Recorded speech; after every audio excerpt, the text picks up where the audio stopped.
అందరికీ నమస్తే అండి. వెల్కమ్ టు అవర్ నిజం ఛానల్ అండి. ఇవాళ నిన్న జగన్మోహన్ రెడ్డి ప్రెస్ మీట్ పెట్టి ఊసరవెల్లి కనుక రంగులు మార్చు చూడండి, అలా మాట్లాడతాడు. కనీసం ఏపీపీఎస్సికి డిఎస్సికి తేడా తెలియకుండా ప్రెస్ మీట్ పెట్టి పేపర్ లేనిది ఒక ముక్క చదవలేడు ఈ ఊసరవెల్లి జగన్మోహన్ రెడ్డి.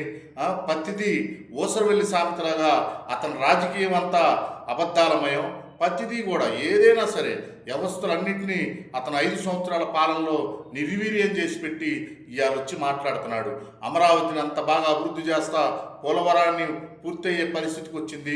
ఒక్క జాబ్ క్యాలెండర్ ఒక్క ఉద్యోగం కూడా ఇవ్వకుండా, అదేంటంటే మొన్న బొత్స సత్యనారాయణ వచ్చి పచ్చి అబద్ధాలు మాట్లాడుతున్నాడండి. వాలంటీర్ ఉద్యోగాలు అయ్యో ఉద్యోగాల ఏదో మేము 1,00,000 ఉద్యోగాలు ఇచ్చాము, 5,000 రూపాయలు ఇవాళ ఏ పని చేసుకుంటే రాదండి, 5,000 రూపాయలు ఇచ్చి వాళ్ళని కట్టుబానిసల్లాగా వాడుకున్న ఈ జగన్మోహన్ రెడ్డి అదేదో పెద్ద ఉద్యోగంలాగా చెబుతున్నాడు.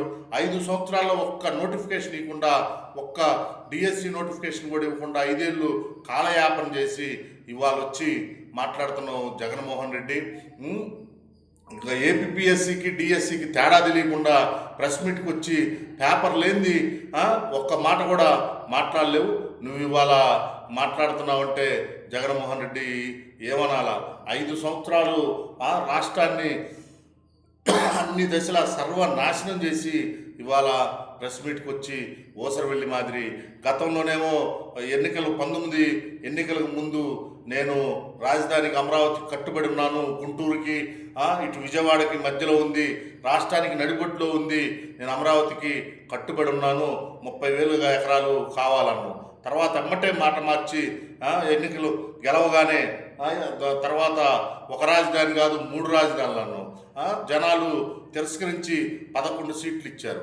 11 సీట్లు ఇచ్చినా ఇంకా బుద్ధి జ్ఞానం లేకుండా పనికిమాలిన రాజకీయాలు, అబద్ధ రాజకీయాలు, అసత్య రాజకీయాలు చేస్తా 5 సంవత్సరాలు జనాన్ని పట్టించుకోకుండా గాలికి వదిలేసి ఇవాళ మళ్ళా నువ్వు ఈ వృద్ధులతో జంజీ అని చెప్పేసి ధర్నాలు చేయిస్తున్నావు జగన్మోహన్ రెడ్డి. 16,000 మంది టీచర్స్ భవిష్యత్తుతో ఆడుకుంటున్నావు జగన్మోహన్ రెడ్డి.